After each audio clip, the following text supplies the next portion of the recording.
Hello, my precious wandering souls, and welcome back to Miles Edgeworth AceAttorney Investigations. If you hear barking, that's my dog.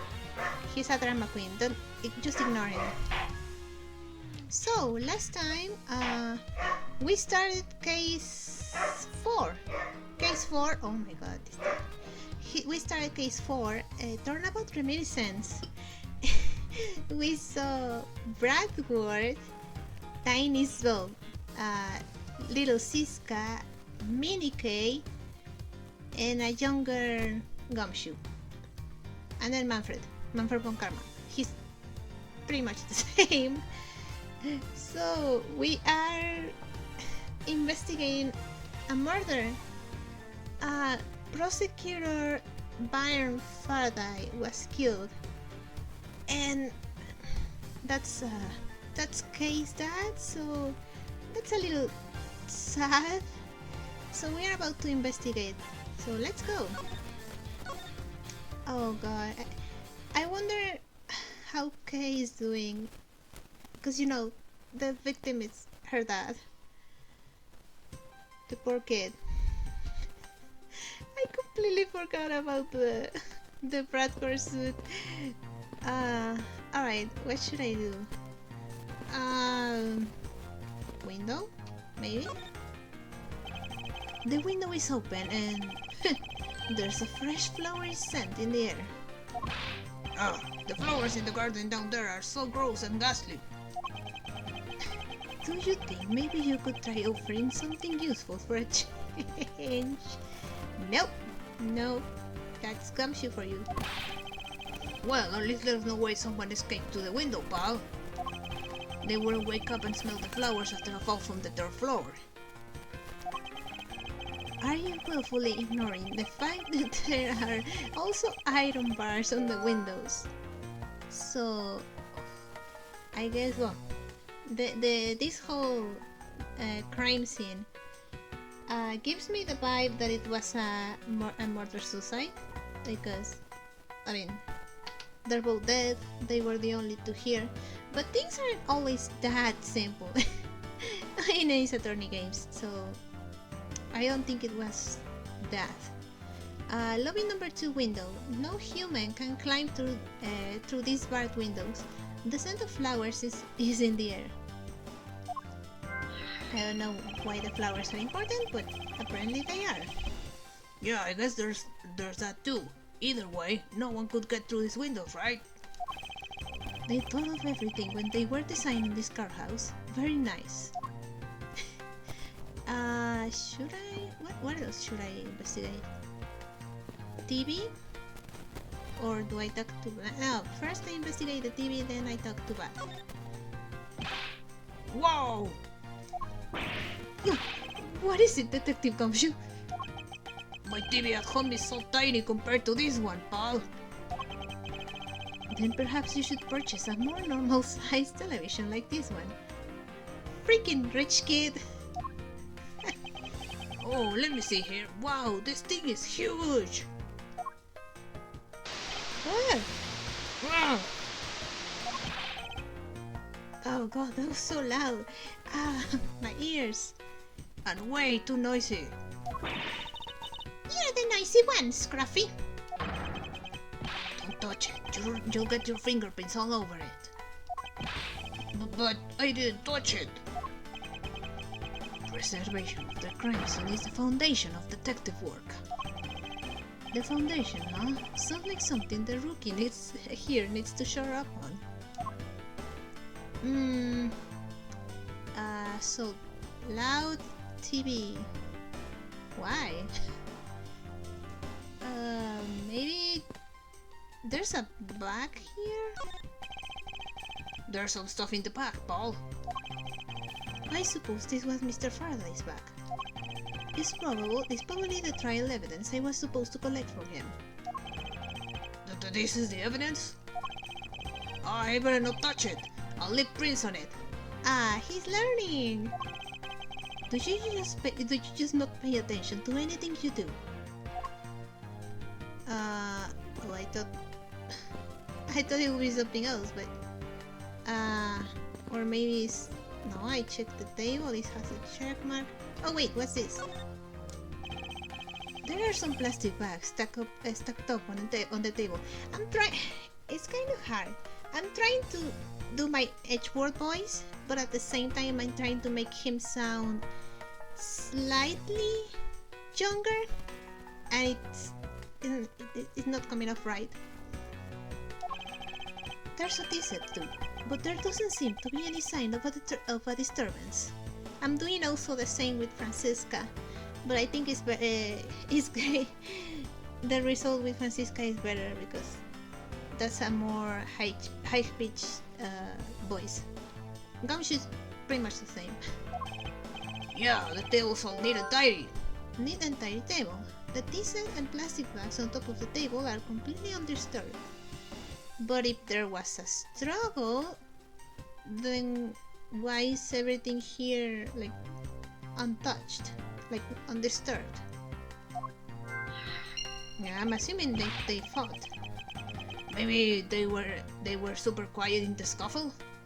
Gumshoe, seriously? After all, I didn't hear anything from out in the hallway, you know. Yeah. You're not exactly the most, the guy who pays the most attention to details, so yeah. Maybe the plastic bags scattered on the floor are throwing us off. I'm going to talk to Bat first. Detective Bat, do you have any thoughts on the case? Faraday and Rel. It looks like they killed each other to me. Although, there are a few things that just don't seem right. And what would they be? Why don't you try thinking on your own first before you bother me, boy? No, I've been downgraded to just boy? I guess Bad is not going to help me at all. I guess I should talk to Francisca. I don't think she's going to tell me anything, but let's talk to Francisca. Why not? Can I talk to Gumshoe? Alright, let's talk to Francisca. Wait, game, please let me talk to Cisca. Ah, I see. Did you figure something out? This is a competition, Miles, and as such, I'd appreciate if you didn't talk to me. As you wish. Figured as much. Yeah, Paul. It's so weird to see Gumshoe refer to Edgeworth as Paul instead of Sir. I mean, I'm not sure anything is... Because this is like the normal dialogue that you find when you are lost. Well, I mean, I could talk to Gumshoe about the murder, but I don't think it's going to work. Let's check the bodies. It looks like Mr. Faraday fell on top of Mr. Rel, which gives me the idea that then Mr. Rel was the one who died first, or at least the one who collapsed first. At first glance, it seemed like they must have killed each other. However, using logic, the only logical conclusion is, aha! What was that outburst for? My detective's instinct just hit me real hard. It was Mr. Rel that fell first, see? That's kinda obvious. You don't need a detective instinct for that. It's common sense. Yeah, it's not exactly like who died first, but more like who collapsed first. Yet again, I'm not sure who killed the other first, so I need to figure that out too. But I suppose we won't know much more than that until after I examine the bodies. I will rest until... Yeah, sure, yeah. Okay, first... the knife? Looks like Mr. Rell died with the knife in his hand. There's some blood stuck on it. Then he must have used this as a weapon. Yup, no doubt about it. Was Mr. Faraday carrying this on his personage? Did he bring this as a piece of evidence for the trial? Or did he bring it with a very different intention in mind? I should jot some notes down about it. Okay, knife. I believe Faraday brought this as evidence. It was found in Rell's hand. Okay, and then the other weapon. Looks like Mr. Faraday died while holding the gun in his right hand. So he shot Mr. Rell and then fell atop on him while still gripping onto the gun. I guess that does seem kinda strange, huh? I mean, what would Mr. Faraday know how to fire a gun? I mean, you never know, eh? Well, it's self-defense and stuff like that. It's not exactly rocket science. Even I know how to pull a trigger. Although I never need to use one. Yeah. No comment. I hope I never had to fire a gun either, pal. You're a detective? But it sure does look cool to hold a gun in your hands. Oh god. Bear in mind, since Gumshoe is a detective, he has a gun. A person as irresponsible as Gumshoe has a gun. It appears that the police's screening procedures need a thorough review. Anyway, I should jot down some notes about the handgun in Mr. Faraday's hand. Was Faraday's evidence from embassy staff killing case was found in his hand. I guess this one has a lot of blood in it. Why are there plastic bags scattered all around? Those bags are for keeping evidence safe, pal. I know that. I know that much, detective. You sure are good at this stuff, aren't you, pal? Normally, I'd be happy when someone compliments me, but when it's this guy, yeah. Anyway, could these plastic bags be evidence of a fight between the two men? Plastic bags turnabout. Plastic bags used to store evidence are strewn all over the floor.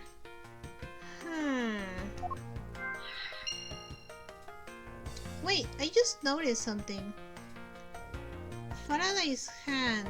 There's like a little dark splotch here. His hand is all black down there, down here. See? I wonder what it could be. If you look closely, this splotching pattern resembles an ink stain. Ink stain? Mr. Faraday has ink on his left hand. Why is there ink on such a place anyway? Was he writing something before he was killed?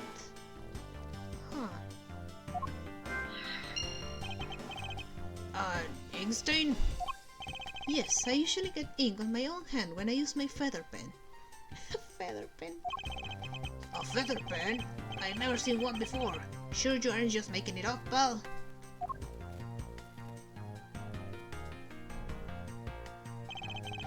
Mr. Rell's cause of death was from being shot, correct? That's what we think, but it's hard to tell with him lying face down.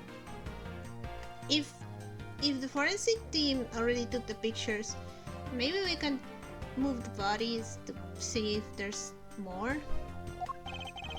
That is bad enough, but it's truly lamentable that someone would try to hide the truth. Are you sure they were trying to hide something?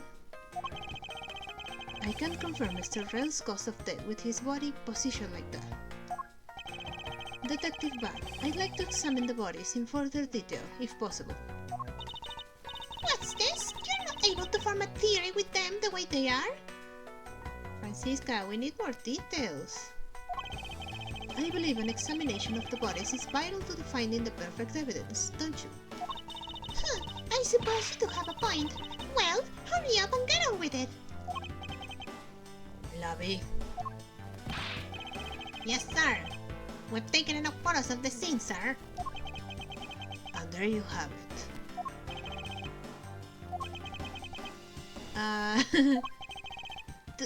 Do you know the proof? Of course not. But we need information. What? Investigation of a crime scene is the work of a detective, so don't touch a thing. Who said anything about touching? Hey, big fella, turn over the bodies for me, will ya? Okay. Please forgive me, Mr. Faraday, sir. Gumshoe, do not get emotionally involved. Remember, you're a detective. Ah, he's such a softie. Yes, sir. Understood, sir. Okay. Huh. I will rest until Edgeworth, I know.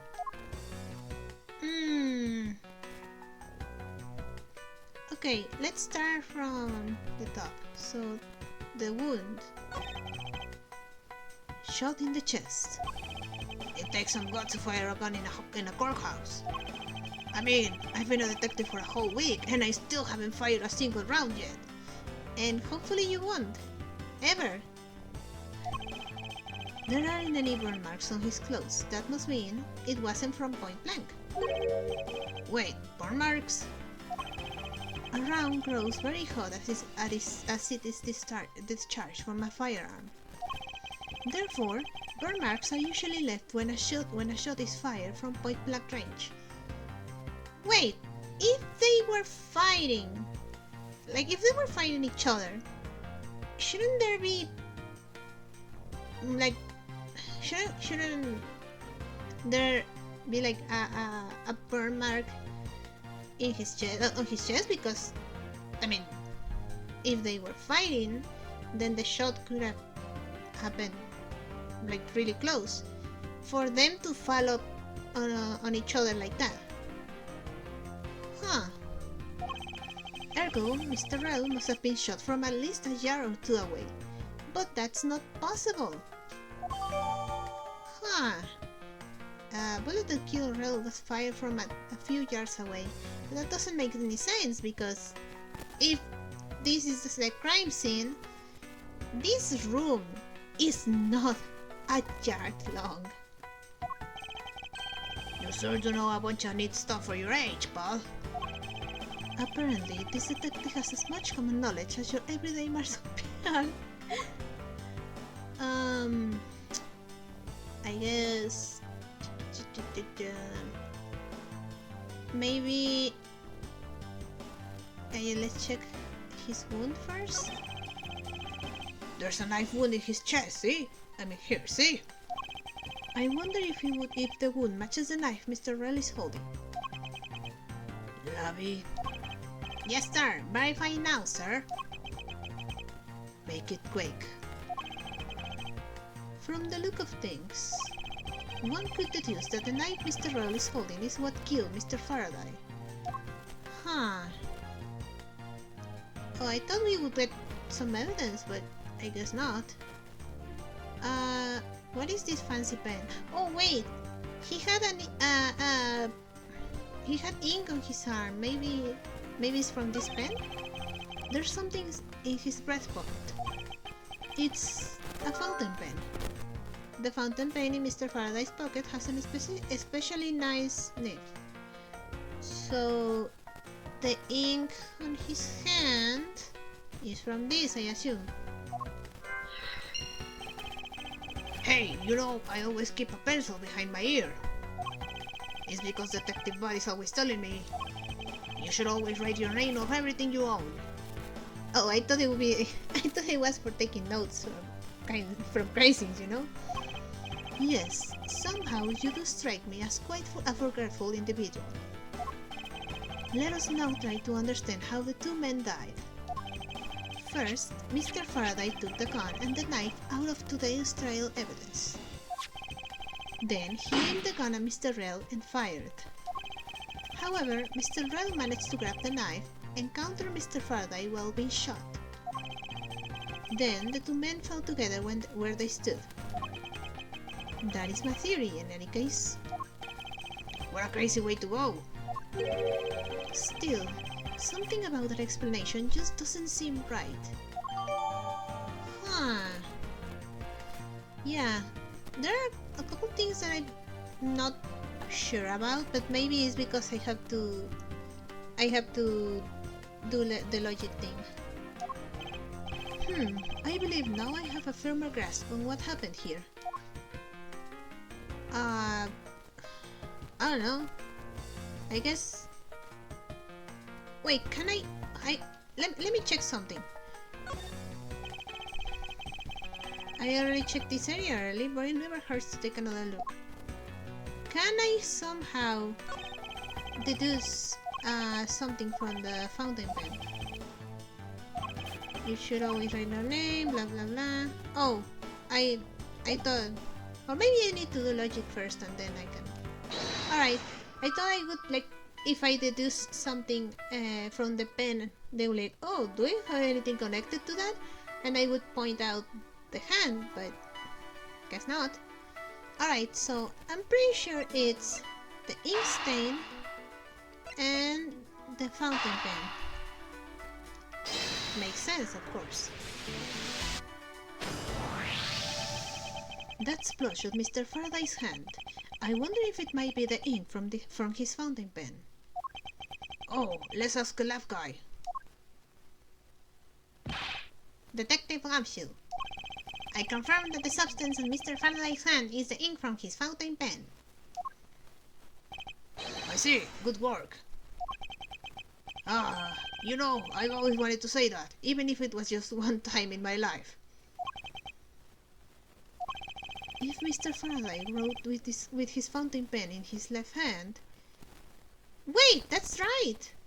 If he wrote with his left hand, it means he's left-handed, but the gun is on his right hand.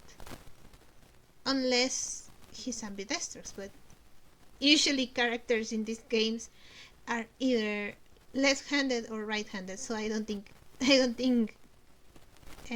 Faraday is ambidextrous. I think it's fair to assume he was left-handed. It appears that Mr. Faraday's pen is very important to our case as well. Okay, if you say so, pal. Aha! Mr. Faraday's fountain pen. Fountain pen used by the left-handed Faraday. Looks like it has a quality in it. So, if Faraday has the gun on his right arm, his right hand, gives me the idea that it was planted, because if he's left-handed, I mean, maybe he could shoot with his right hand, but I don't think so. If he was left-handed, it makes more sense that he shot with his dominant hand. Do I have anything else I can... table and the plastic bags, right? Hey? Yay!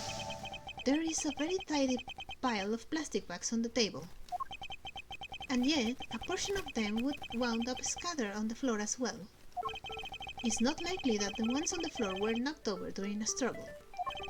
In which case, might there not be another explanation as to how they got here? I mean, there. Another reason? I believe it's possible that the blood on the outside of the bag is related somehow. Ugh, please get that blood away from me, pal. You're a detective. Detective Gumshoe, whose blood is on this bag? Hold on, let me ask the lab guy. Alright, please hurry. Wait till you get a load of this, pal. It's Mr. Faraday's. Oh, and the technician said that they didn't find anything else on or in the bag either. It would appear that this bag is a very important piece of evidence. Okay, if you say so. Leave it in your hands, pal. I leave it in your hands, pal. Huh. Plastic bag. One of the bags strewn on the floor lobby number 2 has Faraday's blood on it. I guess there's not much less to investigate, huh? They really did kill each other. But there's the thing about the gun, though. No, we can't conclude that quite yet. There's still something I find very peculiar here. The theory that they simply killed one another is too simplistic in this case. In fact, there's actually a contradiction that shows there is another possibility. I just realized he's not gonna say, oh, I'm starting to sound like him, because by this time, he still hasn't met Phoenix again. We're missing a K. No way, Paul, really? I suppose I will just have to show you the contradiction in this crime scene. I won't rest till expected. So the contradiction is this. Because again, if he's left-handed, why does he have a gun on his right hand? Mr. Faraday is holding a gun in his right hand. That's the one Mr. Rel got blown away by, right? Lovey, your answer. Yes, sir. We found that the ballistic markings do match that gun. Oh, ballistic markings are... Is he gonna say it? That's like... the whole thing about ballistic markings is such an Edgeworth thing to say. Are the figurative fingerprints of a gun leaves on a bullet when fired? Yeah, so basically, when you fire a gun, it leaves like a mark on the bullet. And if you want to match... You can match a bullet to the gun by checking the ballistic marks. Every gun leaves its own unique ballistic markings. Therefore, by looking at the markings on a bullet, you can tell which gun it came from. Yeah, that's it, of course. I already knew all about that, Paul. Sure. Maybe you'd be better off going back to the academy. Come on, sir. Cut me some slack, will ya? So the bullet that was fired from this gun is what felled Mr. Red. So okay, the deuce. There you go. So, the contradiction, again, I guess I have to present the fountain pen. Left-handed, there we go. Eureka! Eureka! Now we come to face with the contradiction I spoke of, and it is this. Yeah, I mean, it makes me think that probably someone planted the gun. Mr. Faraday used his left hand to write with his fountain pen. Ergo, he is left-handed. And yet, the handgun is in his right hand. Don't you find it odd that the left-handed Mr. Faraday would hold the gun in his right hand? That, ladies and gentlemen, is the great contradiction haunting this crime scene. Hey, you're right, Paul. That does seem kind of strange. But how could something like that happen? The facts add up to one conclusion and one alone. Someone else put the gun in Mr. Faraday's hand after he died. Someone else? Plastic bags scattered on the floor and a gun in the wrong hand. I sense the presence of a shadowy figure behind this case. A person of vile intent who is serious about keeping the truth from us. So basically, a third person, who we still don't know anything about. September 10th, District Court, Defendant Lobby number 2. Here's the autopsy report. Yippee! Please don't update it. It is probable that Mr. Ren survived for a short time after he was shot. Oh my god. This is giving me Mia vibes, you know? The whole, oh, it was possible that she survived a little bit after being hit by the Thinker. And then freaking Edgeworth was like, actually. Oh no, actually, it was the other way around. it was, oh, she died instantly. And the next one was like, actually, she probably had some time to write the name because, ha! Autopsy report updated. I'm still a little salty about that. However, Mr. Faraday died instantaneously from his stabbing. Interesting. So, Faraday died instantly, but Rel had some time alive. But wasn't Rel the one under Mr. Faraday?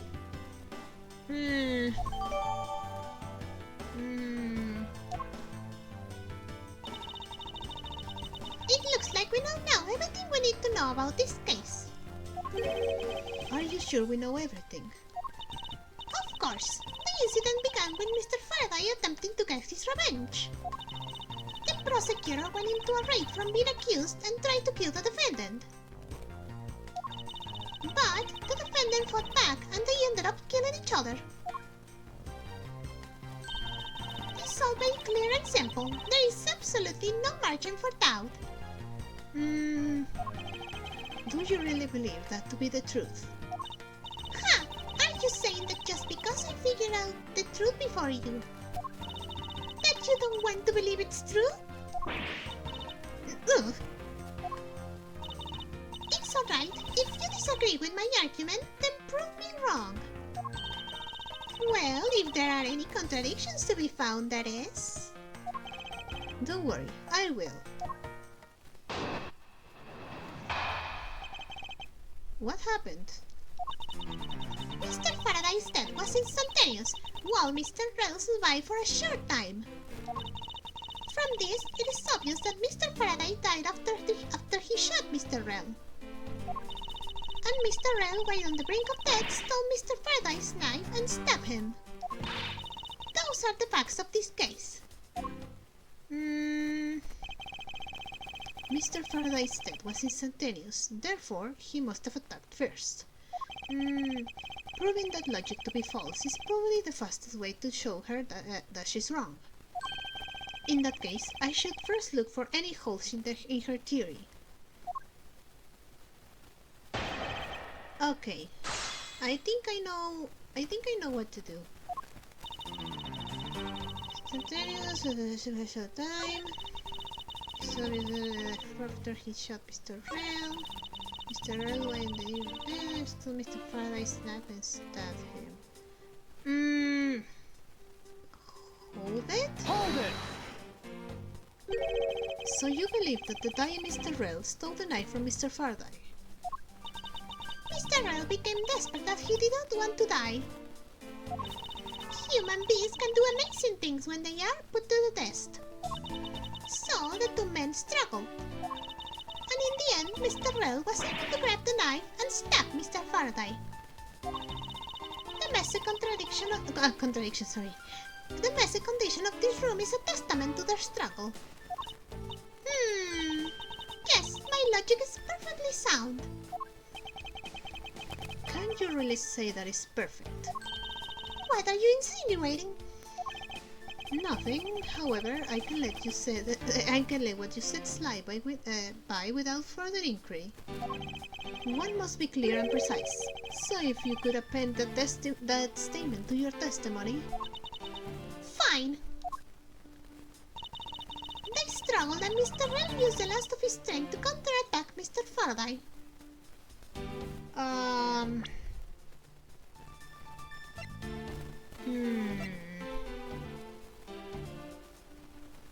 Didn't hear any struggle. I'm pretty sure it's this. Objection! Oh, Devon Karma finger wag. If the two men were fighting, their struggle would have surely caused quite a bit of noise. However, Detective Gumshoe testified that he heard absolutely nothing.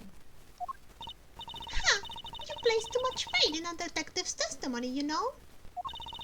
But for the sake of argument, let's say there wasn't a fight. How then did Mr. Rel get his hands on the knife?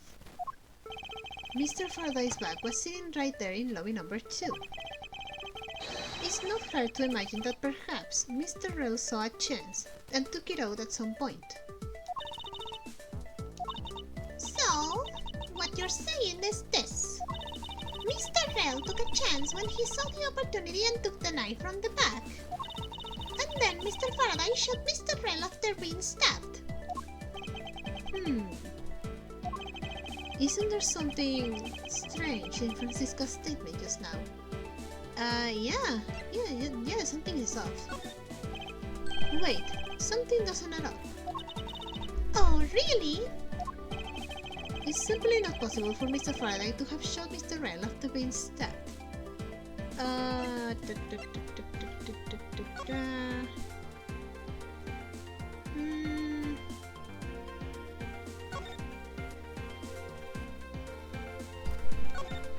Okay, yeah, it's this one. Take that! According to the coroner's report, Mr. Faraday died instantaneously, meaning that he died immediately upon being stabbed by the knife. Ergo, he could not possibly have fired the gun after that. Oh, you got me. Oh, stop doing that, Edgeworth. But of course. Well then, if the report is correct, then there is only one correct explanation. If we suppose that Mr. Rell attacked first, then Mr. Faraday, who died instantaneously, would have been unable to kill Mr. Rell. Therefore, Mr. Rell must have stabbed Mr. Faraday after he was shot, then they both died. That is the only explanation that makes logical sense.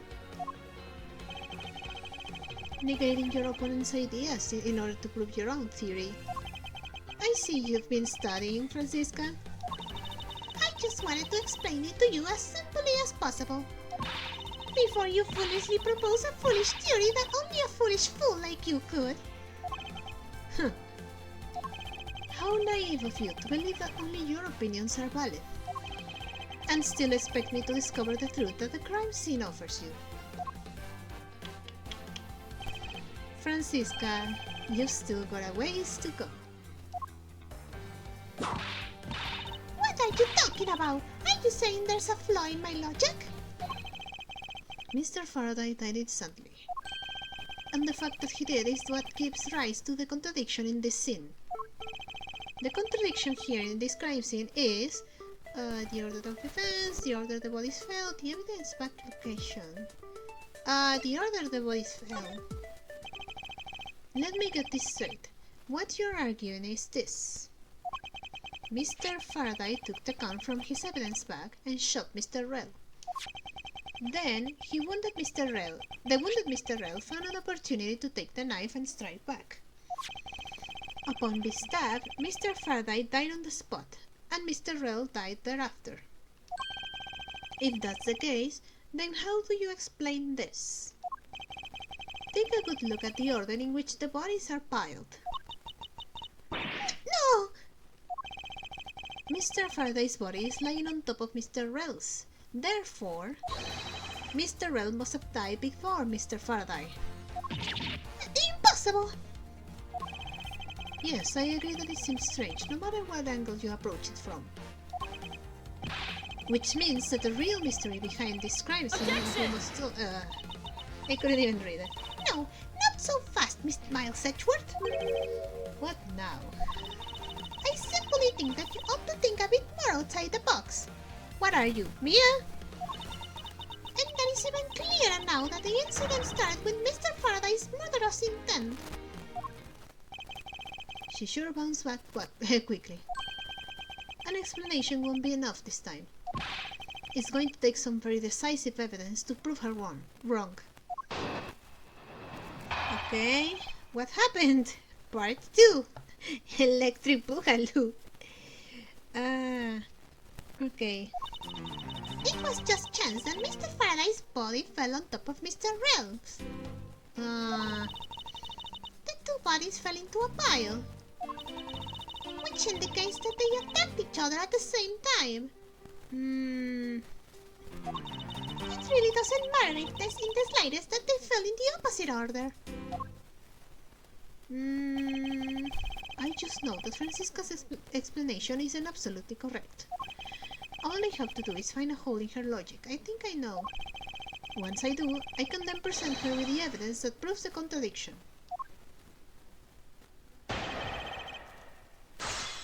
Okay. I think it was here. Hold it? Hold it! What do you mean by they attacked each other at the same time?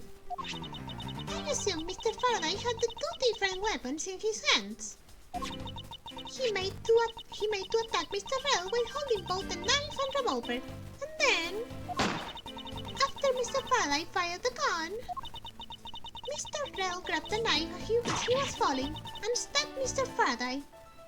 That is how Mr. Rell wound up on the bottom, with Mr. Faraday on top. At close range, that is more than possible. Yes, it is possible, but... Well, if you have any other ideas, then show me what you've got. Oh, I will. And to that extent, I'd like for you to append that, what you just said to your testimony. Huh, I don't see any point to that, but as you please. That fact indicates that they attack each other at the same time from close range. Yeah, but if they attacked each other from close range, then why does this say fire from a few yards away? Objection! So you believe they kill each other at close range? Sorry, but that's impossible. Just as it is written in the crime scene notes. The firing of the handgun did not leave a gunpowder burn on Mr. Rell's clothes. Therefore, Mr. Rell and the gun must have been separated by a distance of at least 2 or 3 yards. Ah! Yes, this is by far the biggest contradiction.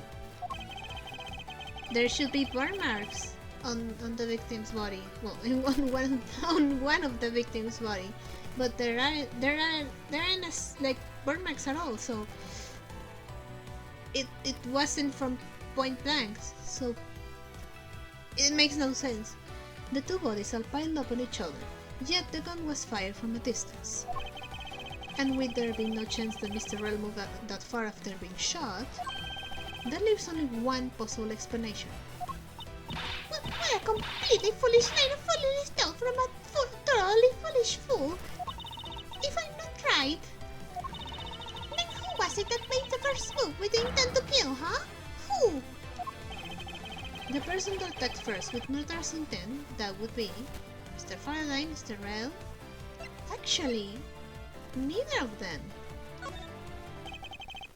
Here in this room, contradictions appear no matter which man we claim attacked first. Thus, there can be only one explanation.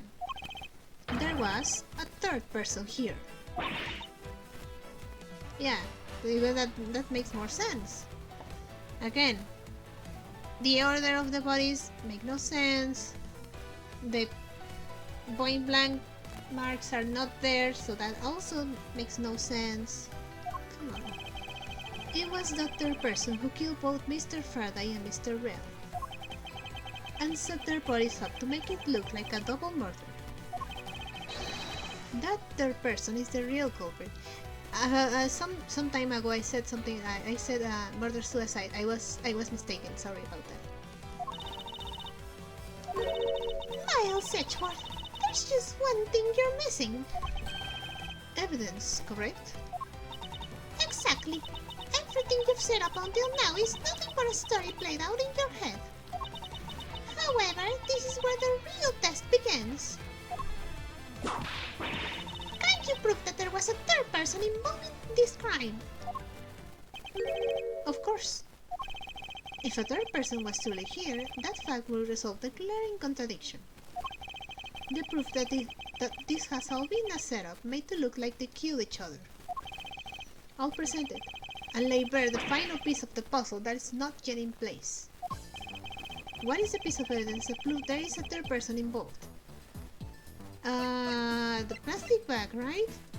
Take that!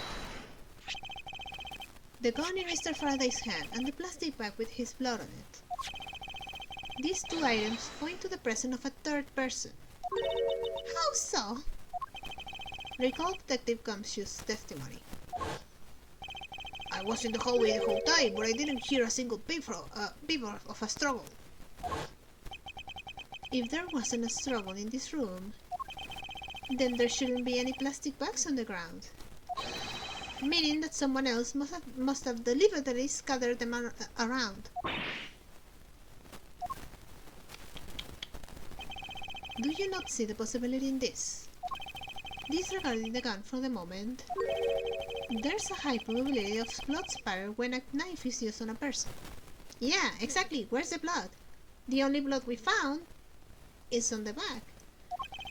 If the culprit held the knife with a plastic bag around it, they could use the bag to catch any blood splatter from when they withdrew the knife.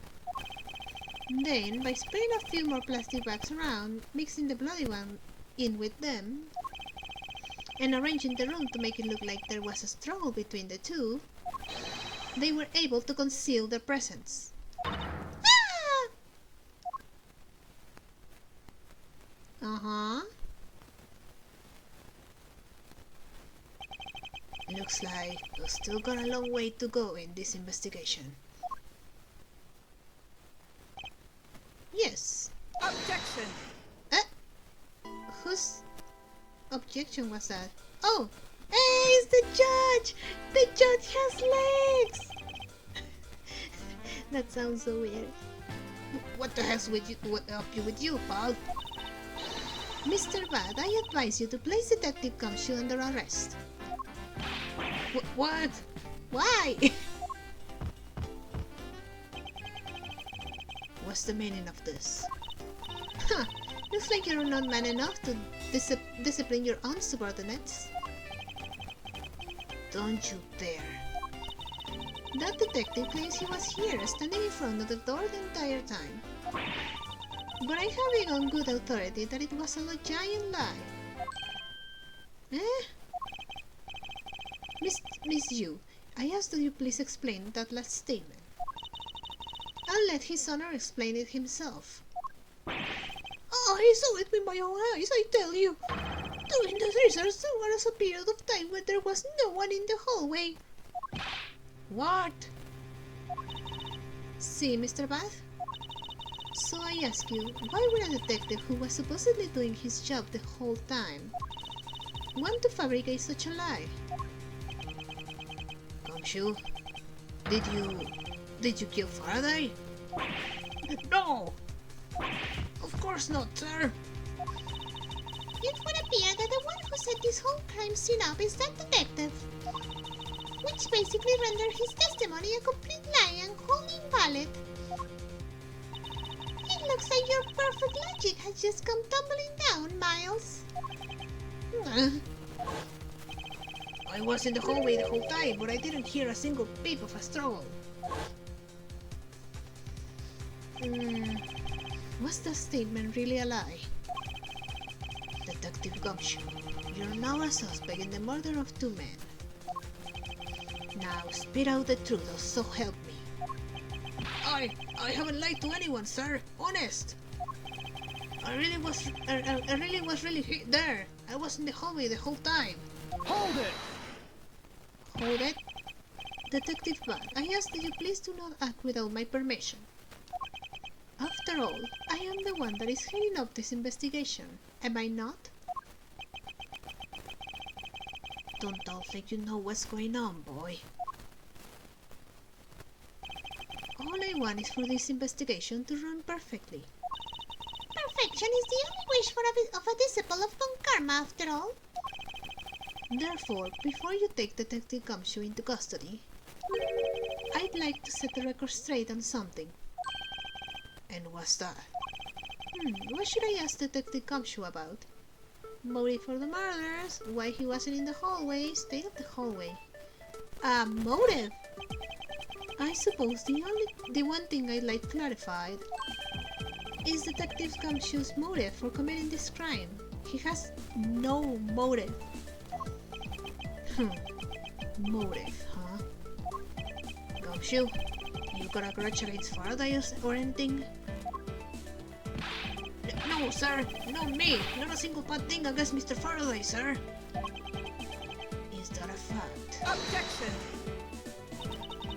You really have a problem with lying, don't you, Detective Gumshoe?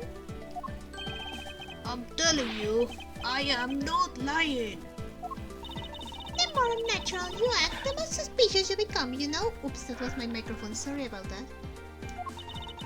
If you want a motive, Edgeworth, I have one for you right here. Could you please share it with us?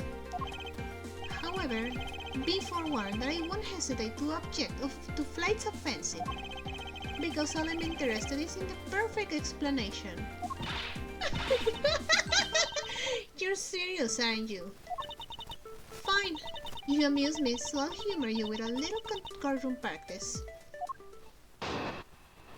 Okay. Gumshoe's motive. Are you doing your makeup while you give testimony? It was about a week ago. I saw the detective get chewed out by a livid Faraday in front of the prison. He stood there super pale as Mr. Faraday yelled, "That's a salary cut for you, you nitwit." Ah, right.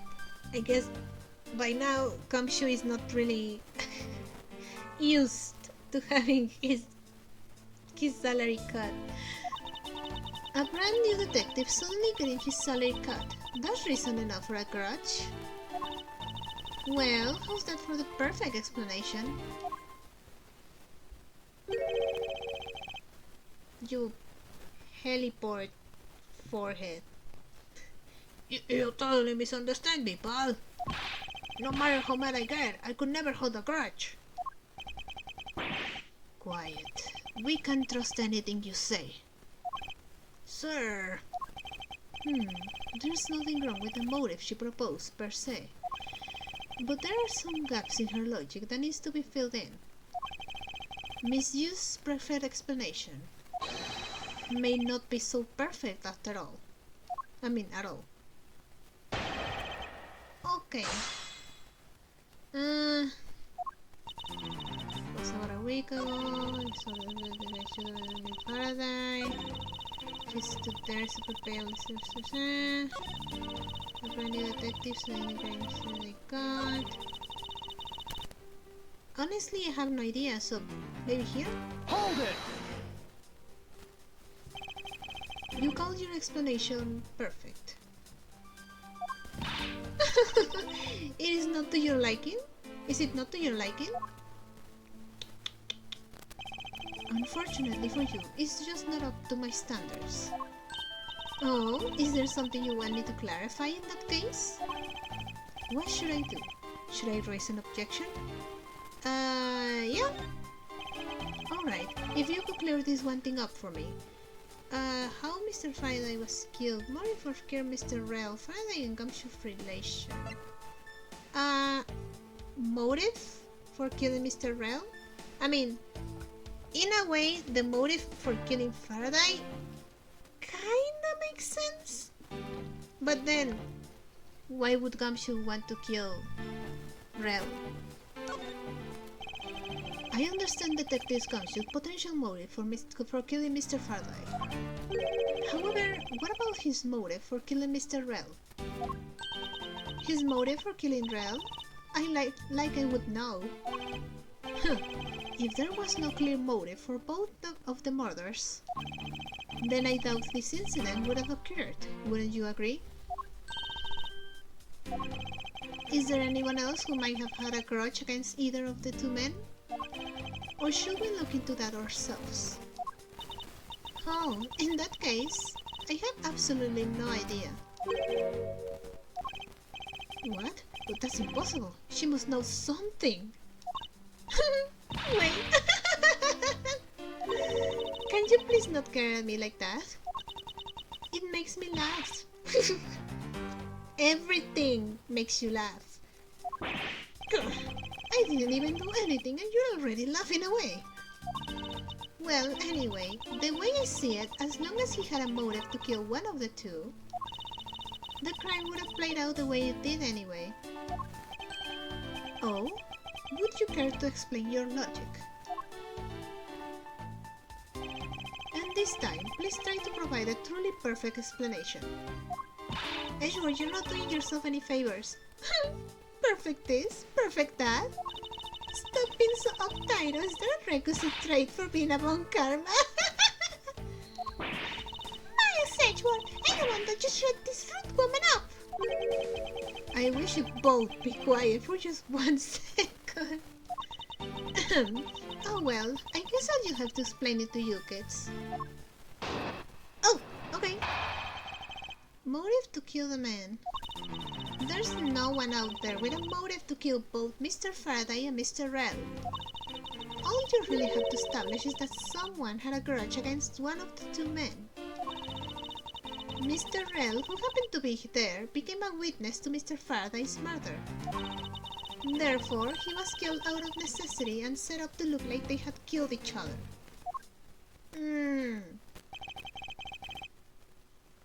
Hold on.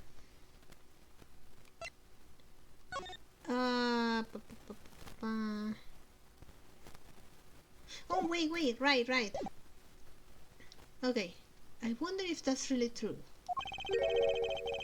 Yeah, actually, isn't your name, what's your name again? Callisto Yu. And that last name is right here. So, no one with a motive to kill them both. Huh? Is there no one out there with a grudge against both men? I should take another hot look at the evidence for this morning's case. The second KG8 incident, as people are calling it, involving an embassy staff member. And the two men who both wound up as suspect in the case. Is there someone else I'm overlooking who is someone related to them? Yeah, she's actually right in front of us. Okay, I think I have to present the KG8 incident papers when she said like, oh, there's no one out there who wants to kill them both. Oh, exactly this statement. Is this one, right? Objection! There is someone. Miss Yu, I believe there is someone you overlooked in making your statement. Or rather, is it because you'd rather not bring this person up? What do you mean? We are looking for someone with a reason to kill both Mr. Faraday and Mr. Rell. I can think of at least one person that fits the bill. He was the suspect in the original KG8 incident. And a member of the Colombian embassy staff, Mr. Manny Cochin.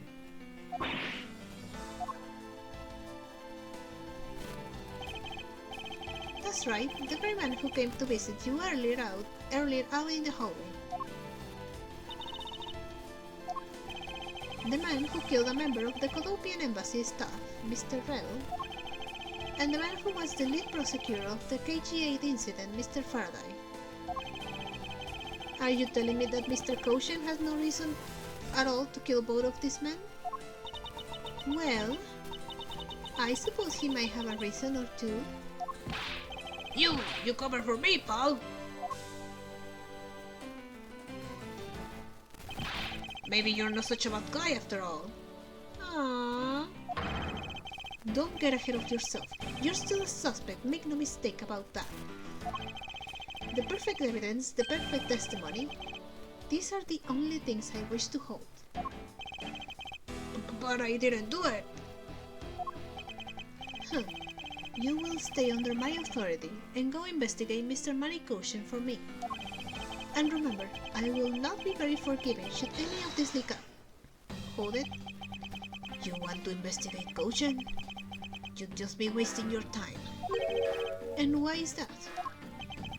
Cochin was up in the viewing gallery, watching the trial. Or so I was told.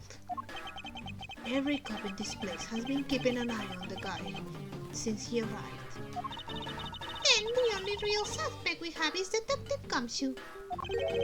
I suppose so. No way! Come on, Detective Bad! You've gotta believe me, sir! I really was in that hallway the whole time, sir! I never took a single step into this room, sir! Okay, then are you saying there was someone else passed through the hallway?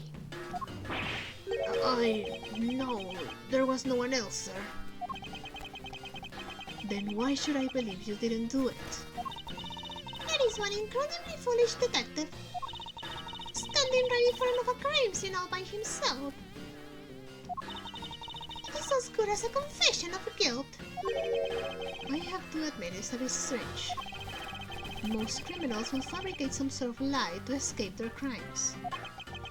And if that detective really wanted to prove that he is innocent, you'd think he would at the very least offer a spaced out while on duty or the like. Come on, Gumshoe, time for your interrogation. Aww. Detective Bad! Aww. Gumshoe, no!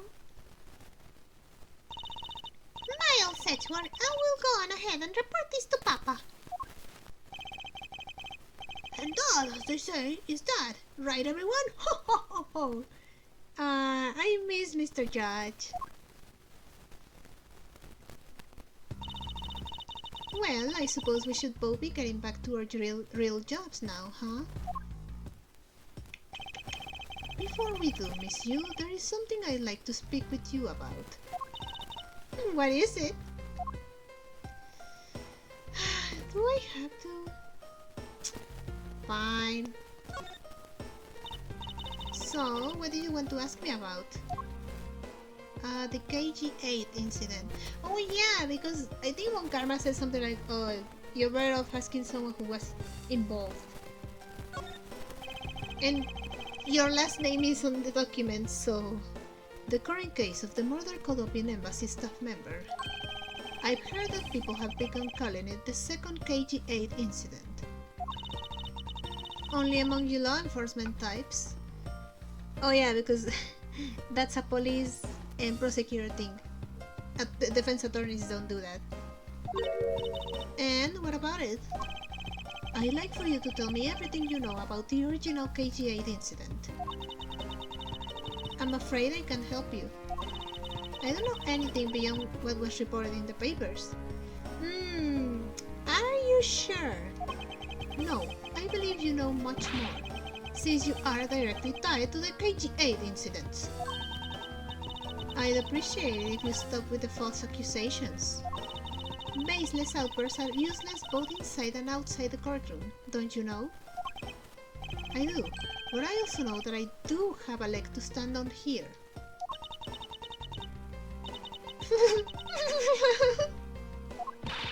Think you can stop making that ultra serious face in front of me? No. If you could please stop laughing for just 1 second. I'm not going to make any headway like this. I'm just going to have to show her exactly how related to the KG8 incident she is. Alright. Okay. You want proof? Here's your proof. Miss Yu. I believe that I have proof of your connection to the KG8 incident. That file is your proof? Very well then. Why don't you tell me exactly how I'm related to the KG8 incident? Through the suspect, through the victim, through the lead prosecutor. Who's the victim, right? Yeah, the victim is Sis Yu. Through the victim. Your connection to the KG8 incident is through the victim. The victim's name is Sis Yu. You will note that she has the same last name as you. Can you really still tell me with a straight face that you are not related to this case?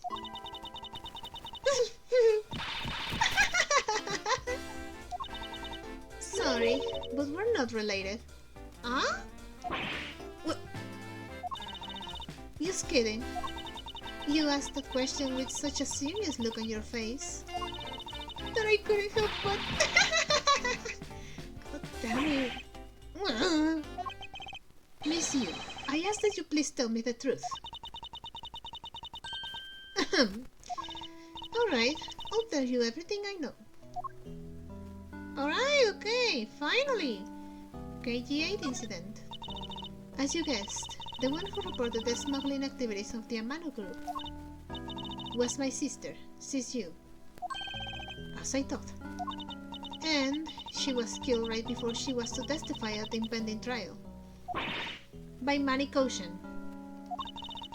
But because he was tried once and was acquitted, he gets to live out the rest of his cushy life completely carefree.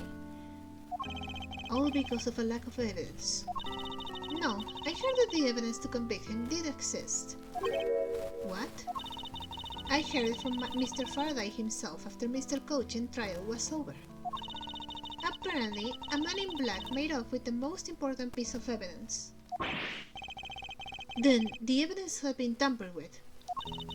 Isn't it just like a criminal to do something like that? The smuggling ring being run out of the Amano group by one of his secretaries. They bailed Mr. Koshin out. Turns out, they were in league with each other all along. How big was the smuggling ring? Was it a large operation? I don't really know. Which is why I wanted to become the lead defense. On this case that people are calling the second KG8 incident. But I haven't learned anything new at all. I was probably expecting too much, I know. You mean you think this case has nothing to do with the smuggling ring? I don't know what to think. Huh. Manny Koshin? Why did Mr. Koshin want to meet with you earlier? Actually, he came to watch the trial. Huh? Apparently, he only found out that I was the defense lawyer on this case after he had arrived. He figured he should say hi and one other thing. Looks like you couldn't resolve anything this time either. Too bad. Huh. What's that supposed to mean? Oh boy, stop it with a scary face already. I'm fine, really. I gave him a good slap across the face. The way she talks about slapping him as she loves it. Oh wait, as she loves away is kind of creepy. Yeah. But it's just as Mr. Bat said. He's not related to the double murder. I asked around and people in the gallery claim that he was in his seat the entire time. Talk about cruel fate. Well, this is about all I know. Sorry. Guess I wasn't much help, huh? That's not true. I'm sorry I made you recall such a painful time in your life. Edgeworth, you really are too serious for your own good. Can you please stop? You really need to learn how to relax. We wouldn't want you to die of stress, would we? Thank you for the advice, but there's no need to worry. I work in my own way, and I will catch this criminal in my own way as well. You'll see. Look at you with your game face on, ready to go. I'm making not such face. Did you know? Laughter is the best medicine, Edgeworth. Don't you get tired of making such a serious face all the time? I'm charged with making sure that all the criminals of this world are found guilty. I have no need for laughter. There you go, making that face again. Oh well.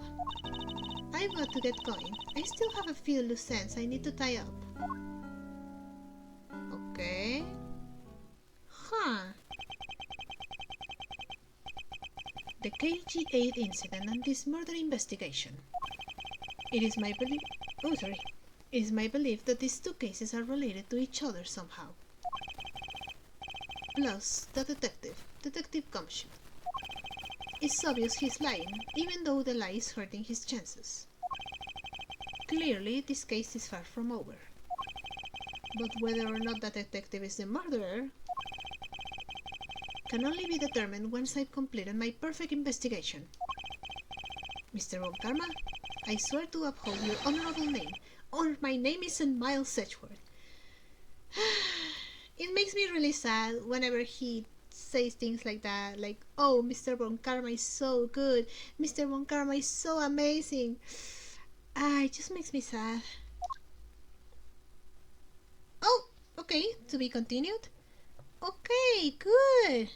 Holy crap, it's been more than an hour. Oh, oh, my throat. Oh god. How is it that when I record 1 hour of this game, my throat hurts so bad, but I recorded almost 2 hours, like 2 hour long videos for Justice for All, and I was fine. Anyway, so I think I'm going to stop recording now. I hope you liked it. If you did, maybe consider liking and subscribing, and I'll see you on the next episode. Bye bye!